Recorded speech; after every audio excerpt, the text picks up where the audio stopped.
Welcome to the Counselling Tutor Podcast, the must-listen-to podcast for students of counselling and psychotherapy. Here are your hosts, Rory Lees-Oakes and Ken Kelly. Hello and welcome to the Counselling Tutor Podcast with me, Rory Lees-Oakes. And with me, as always, is the Sputnik of counselling, Mr. Ken Kelly. I've called you Sputnik because that means fellow traveller in Russian, Ken. Ah, thank you very much. I'm all really excited. You know, everything feels brand new. It's a brand new season. It's a brand new academic year. We have got just so many plans that we want to share with you on the podcast and on the website at Counselling Tutor. We've had brand new updates to the Counselling Study resource. Boy, am I excited for today's episode, Rory. Yeah, it's really exciting and a big existential hug to all of you out there. You know, we've not been broadcasting over the holidays, so we hope we've had a really fantastic holiday, a really good break, and are really geared up to getting back into the classroom or getting back into the lecture theatre to re-engage with your studies. And we're here to help you all along the way. We are indeed, and kicking off episode 84 today, we're going to be speaking about what your goals are for the 2018 through 2019 academic year. Where are you going to see yourself a year from today? We're going to head on into Practice Matters today, and we're going to be looking at the fundamentals in counselling, back to basics, as many of us go back into practice or we go into placement for the first time. Really important stuff there, and as always, there will be a super duper download with that one. And then we're going to close off episode 84 by looking at a reading list that Rory has put together, and we're going to be talking a little bit about the importance of having a reading list and having the resources to support you as you go into your year of study. So kicking us off, goals, Rory, 2018-2019 academic year. Of course, we're speaking about the UK academic year, which is where we broadcast from. Where are we all at? Well, yeah, there's an old adage, isn't there, Ken, that without a goal, you can't score. And that's the first position, isn't it? To realise that you need to set your goals out when you go back to college to make sure that you've got something to measure yourself against. It's really, really useful. There's assignments coming in, there's practice, there may be exams or external portfolios or dissertations to be written. And it's really important that what you do is you set yourself some kind of goals, something you can measure to make sure you're on track. 100%. And I think there's a lovely quote in Alice in Wonderland where Alice speaks to the Cheshire Cat and asks him, I think it's something like, which way should I go? And the Cheshire Cat says, where is it you're going? She says, I don't know. And he says, well, then it really doesn't matter which way you go. If you don't know where you're going, it doesn't matter. You're continuously lost. And I guess as this goes out live, we're busy at the very beginning of the academic year. Many of you may not even have gone back to college or to university or to a learning institution as of yet. And this is the time.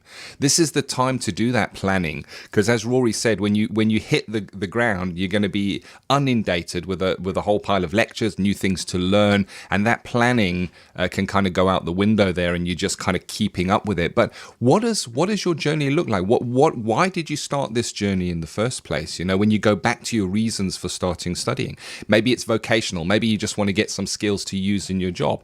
Maybe that's changed along the lines that you kind of did a taster and found that you really liked it. But it's time to reaffirm that. Have a look at where you are going. And my question is, where will you be 1 year from today? So you may be saying, hey, a year from today, I hope to be qualified. I hope to have my certificate. I hope to be going into practice. You may say, a year from now, I hope to be finishing my master's. Where does your journey end 1 year from today if you look forward? Yes, and for some of you, that might be the cap and the gown at the graduation in front of your family and friends, celebrating your success.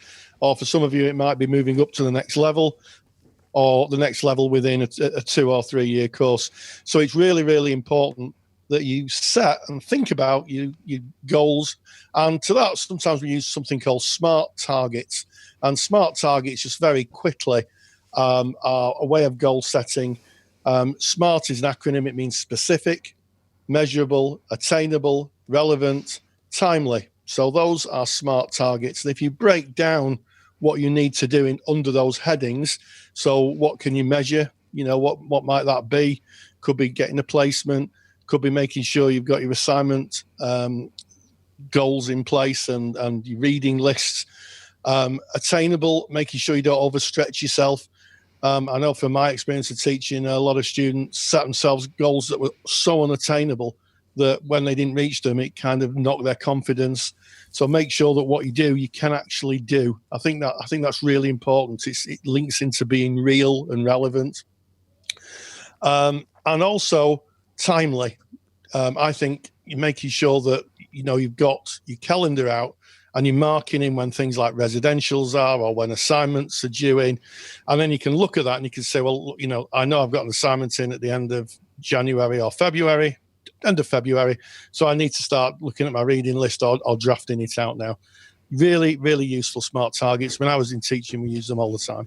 Like it. And I like that it ends with T, time. Yes. Time. And you've mentioned something there, Rory, that you don't need to scroll back far on the Facebook group. So the Facebook group is kind of where we all hang out and we chat, and there's over 80,000 members. So really get yourself in there and come and join. There's so many people in there and so many great conversations. And towards the end of the academic year, when it was coming up to submission times, loads of assignments, the theme was very much around, I don't have the time. I'm working. I've got a family. I've got to do my supervision. I've got to do my own private counselling, and I still have to do this assignment work. And that comes down to right now, if you set those times, as Rory has said, and kind of lay it all out when you are in your lecture theatre or your class or wherever it is you study, and an assignment is given, are you able to fill that into a timeline that you already kind of have a rough idea so that you can see how you can work to be timiest on those goals? And I like the first one. It's my favorite and of SMART goals, and that is specific. So it's specific, measurable, attainable, relevant, and time boundaried. And that specific one is so important. Don't be vague with your goals. Make them really specific. Really dig down into them and kind of put what you want out of it. So you were saying, Rory, that maybe you're going into placement this year. So that's a bit vague. I'm going to go into placement. Be more specific. What kind of an agency are you going to be targeting?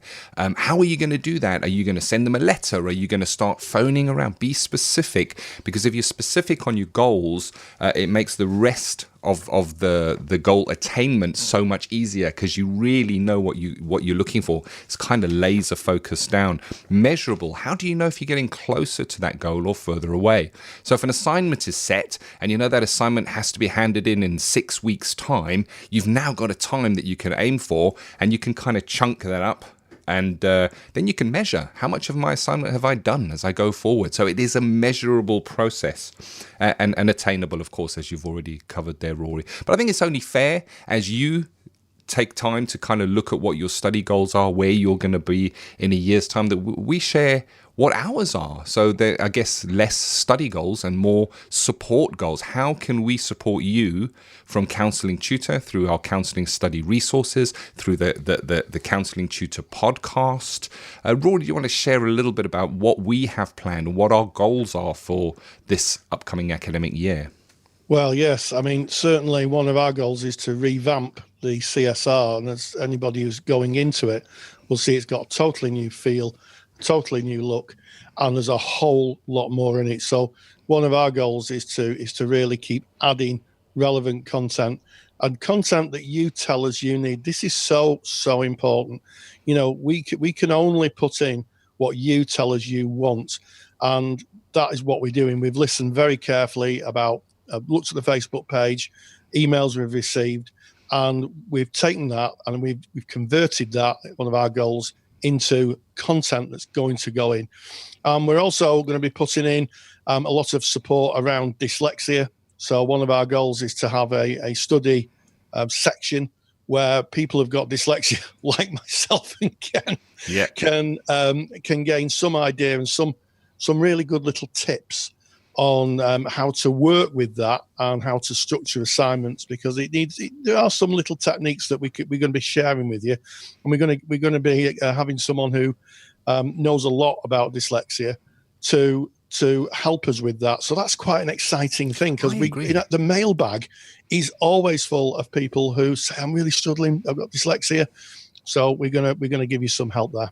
I applaud what you've just said, Rory, and it just shows we're listening. And when you say the mailbag is overflowing, I know I've had 2 emails in this last week, and they are celebratory emails, Rory. They are celebratory emails from learners who have graduated. They've just received information that they have passed, that they've made it through.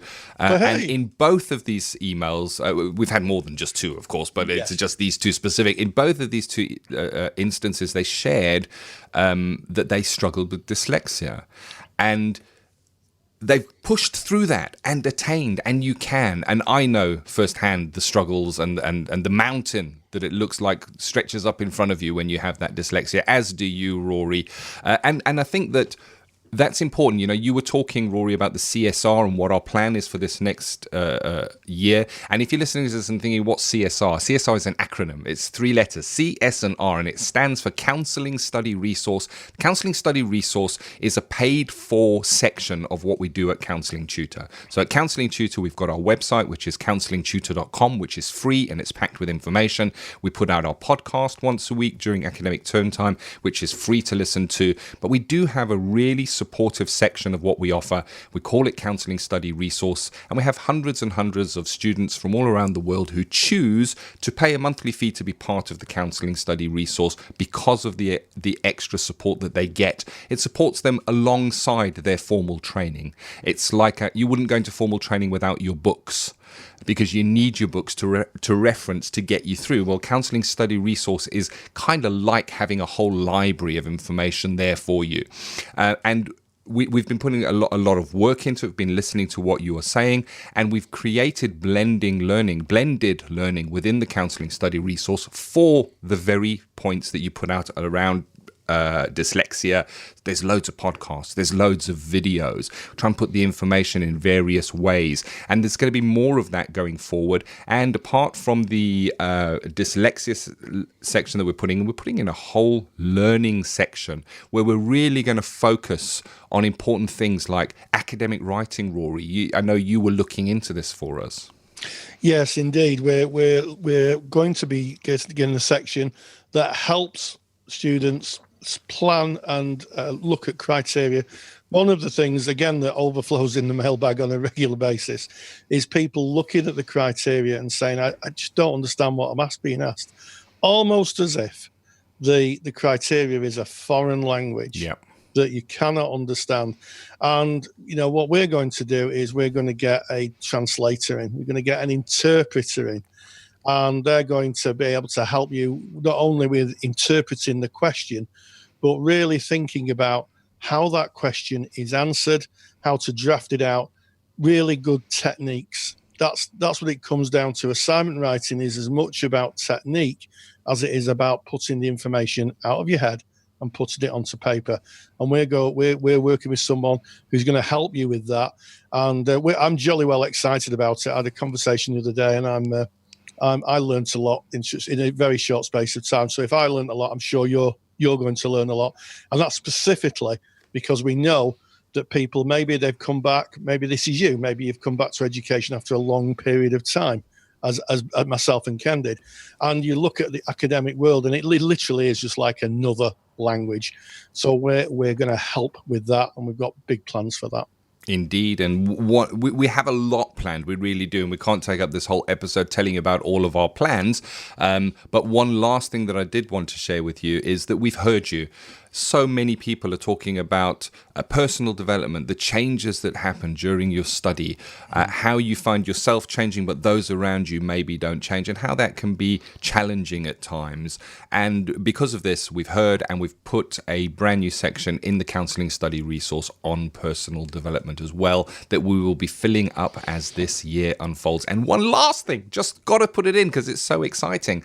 Another aspect is, you know, we do this alone. Very often you're in your class and you've maybe got your classmates there, but when you leave, you're on your own and you have to do this. And one of the a brand new thing that we're putting into the counselling study resource is a learning circle where once every few weeks you can get together online in a live session with students from all around the world, with Rory, maybe with myself. There'll be somebody there moderating this, where you can talk about your study journey, where you can ask troubling questions and get feedback and advice and guidance from fellow peers and from a counselling tutor. And of course, it's those kind of bonds that go with you. I know that I'm still in contact with some of the people I studied with, and still I get referrals from them and refer to them. So it is good professional practice, to make those bonds. And the nice thing about the learning circle in the counselling study resource is it's not just a group where people hang out. It's a group where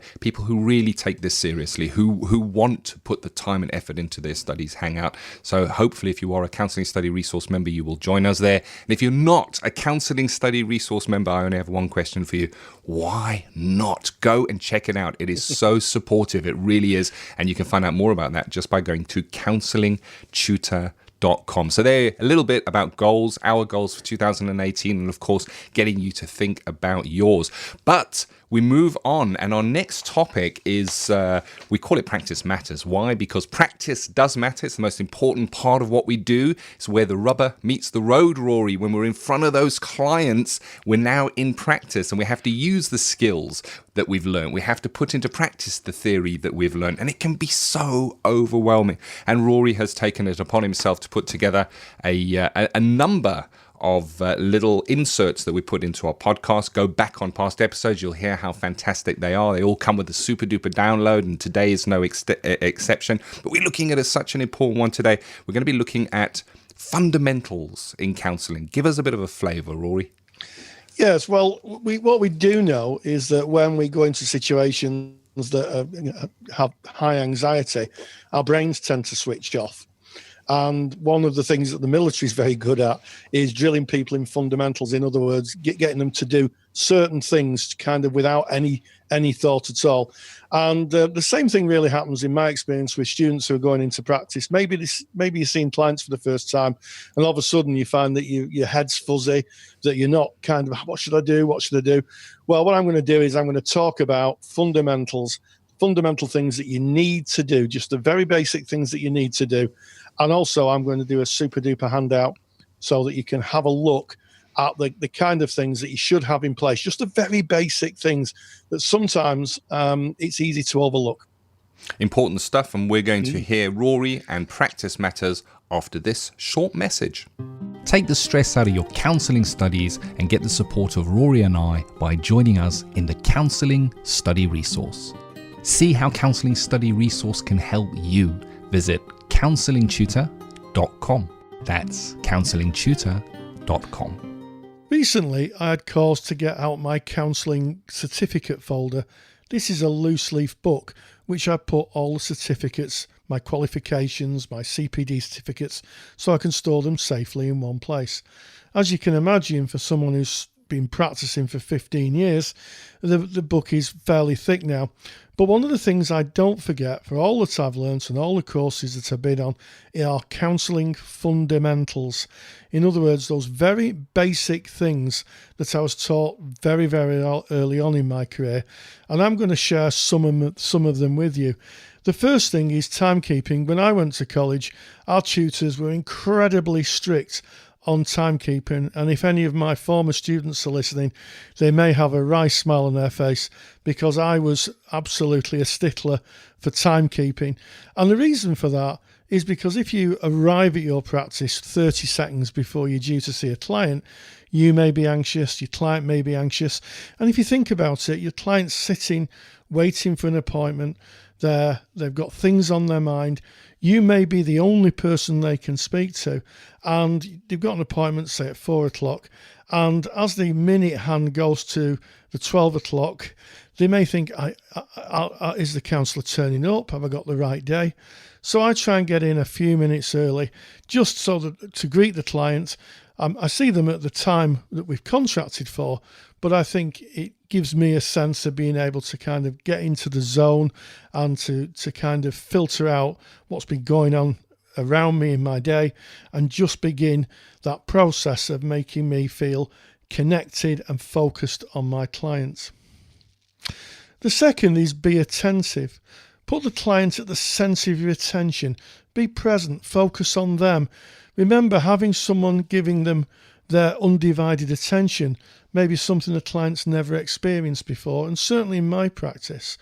For clients to be able to speak to someone who doesn't judge them, who doesn't give them advice, discount them, dismiss them, it can be quite a unique experience. And that's one of the things that never fails to amaze me, even though I've been practicing for quite a few years. Just the fact that sometimes at the end of a session, clients say, "Thank you for listening. Thank you for giving me your time." And it may be that in their wider lives, there isn't anybody that gives them that time, puts some time aside for them to hear them and listen to them and pay attention to them. The third fundamental is don't just listen, hear. Listening is an easy skill to master. You just sit and listen to someone and you recount back what they've said. But actually hearing somebody is a whole different skill and one that is a lot harder to master. So what's the difference? Well, listening is like listening to anything. It's listening to the words and the narrative. But the next time you listen to some music, maybe a favourite song, you may be able to recite the words, but what feelings does that song bring up on you? How does it feel to sing that song? And it's that's really the key to being able to communicate back to the client how you've experienced them. So I might say to the client, it seems that you're very sad. It seems you're sad when you tell me this. And that can be quite a revelation for a client to actually not only hear what they've said to you in a paraphrase, but also the emotion that's behind it. I used to call it the music behind the words. The fourth fundamental is silence, and here silence is your friend. For all the training I've undertaken throughout the years, I find the use of silence the most facilitative skill. It allows the client real space to discuss their issues and feel what emotions are coming up for them. Sometimes just having someone to talk to can help the client solve their own issues or see what changes need to be made in their lives. I'm never failed to be amazed when I'm listening to a client, giving them my attention, they're talking through their issues, and all of a sudden they'll say, "Actually, talking about it's made me realise that I do this. And maybe I should be doing that." It's almost like they can hear themselves speak uninterrupted and they can actually hear themselves what they want to change. It's a very underrated skill, silence, and one that I think is one of the most powerful skills, but really, really underrated. Silence is definitely you and your client's friend. The fifth of the fundamentals is use the core conditions. Now I realise there may be some people who are doing an integrative counselling or maybe using TA. And when I'm talking about the core conditions, it's the kind of conditions that you'll find most therapies share. And it's being empathic, being non-judgmental, and showing that you're a genuine person who is deeply interested in the client. These really are fundamental in building trust. And when trust is built, this facilitates the client's own process. If we think about it, clients will come to us with a story. There may be shame attached to it. There may be fear. They may not want to look at the issues that are really causing them the problems.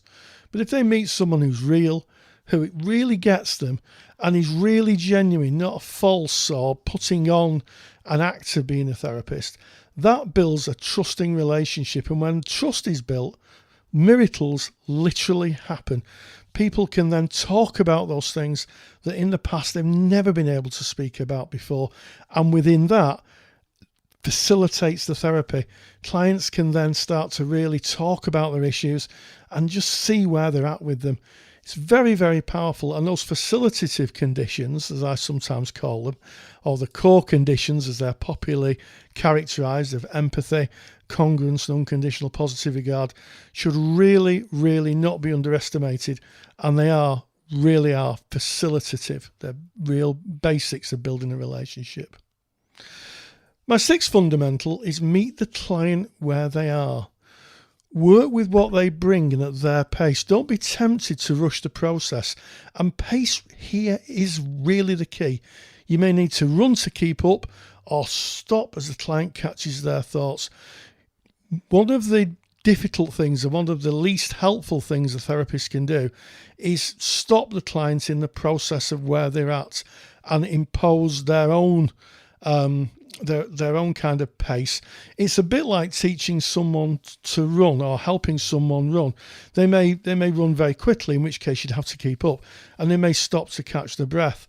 The whole thing is that the client is going at their own pace, and ourselves as therapists need to understand that. We don't need to kind of put our pace onto them. What we need to do is allow them to go at their own pace, and that is basically the basis of autonomy. They are being their own people.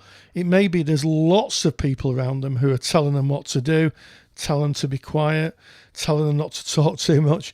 But actually, if you're meeting the client where they are, hearing them and staying with them or slowing down with them, they'll almost certainly feel heard and valued. Again, another key to building a really good therapeutic relationship. Finally, summarise the end. One of the difficulties I know a lot of my students used to face was how to end a session.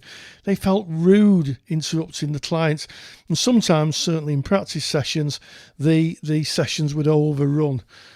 But you have to finish them on time, because if you've got another client, then of course you're disrespecting the next client, you see. So by overrunning, you could end up you could put an hour, quite easily put an hour onto your day if you've got quite a few clients. So ending on time is really important. It's important for a number of reasons. A, it gives you time to reflect. If you've got space between the next client, write your notes. Maybe have a comfort break, as our American friends say. But also it sets a boundary. It allows the client to understand that you're with them for that therapeutic hour, which is usually 50 minutes. 5 minutes as an introduction to get settled in, and 5 minutes to maybe make the next appointment and walk to the door to wish them well on their way to the next session. A summary is a very useful way of bringing a session to an end, and the best way of starting it is around 5 minutes towards the end of the session. You could start off with saying, "We have about 5 minutes left. If I could summarise what you have spoken about." And it's a great way of letting the client know you've heard them and respectfully bringing the session to a close. And it does something else. A lot of the rookie mistakes, I'm going to use the term mistakes, that students use is they get right to the end and then they say to their clients, "Is there anything else?" And the client goes, "Yes, there's loads of things." And before long, you can't shut them down again. So the way to do it is to summarise. A summary allows the client to know they've been heard. It gives them a sense that the session's coming to an end. And also it gives you a little chance to clarify anything. Maybe when you do your summary, the client says, "Well, it was like that, but it was more like this." That's a way of being able to acknowledge that and say, "Oh, okay, I really understand that now." And then you can go on to make the next session. For me, it doesn't matter how many qualifications you get, what training you have. Keeping to fundamentals is the very basis of being able to operate as a counsellor. It's the foundations of practice. And without those, anything that's built on top won't last very long or work very well. Thank you, as always, Rory. Such important information, and you can be filled with such anxiety when you're about to see that first client or go back into practice or go into placement. Just having those fundamentals, that reminder that it's back to basics, so important. And I suggest go and download Rory's super duper handout, print it out. Even if you're not in practice now, print it out, put it somewhere safe, because you're going to refer to this when it is time to go in to see that first client, or when it is time to go into your placement. And where do you get it? Well, you go to counsellingtutor.com. On the homepage, just click on the podcast tab. That'll take you to all of our past episode podcasts. This is episode 84. When you click on episode 84, you'll get all the show notes from today's episode, all the links from that Rory and I discuss, and you can download Rory's super duper handout from right there within the page. Of course, if you are already a member of the Counselling Study Resource, well, then you just log into your Counselling Study Resource dashboard, click on your handouts vault, and it's already there for you, because that's one of the benefits of being a Counselling Study Resource member is you don't need to go to the website and download stuff. We put it in a folder for you to access and search whenever you need it. So thanks for that, Rory. And moving on to something that comes up time and time again, and that is reading lists. Yes. Every course, certainly at level 4 and above, should have a reading list. In other words, a set of books or resources that the tutors recommend you read around, so that links into your assignments. So the assignments you would expect in your assignments that you would quote certain books. And I know a lot of you have been asking on our Facebook page, and if you want to know where our Facebook page is, if you just search Facebook and type in Counselling Tutor, you'll find two. One is our business page, and that's the one with the stars on. Give us a star, give us a like if that's the case. But we also have a wonderful supportive community of over 19,000 people interested in the world of counselling and psychotherapy. They post on a regular basis in the page. And one of the things that comes up time and time again is, what shall I read? What shall I read? Well, I've created a reading list based on my experience as a tutor, and we're going to make that available to you.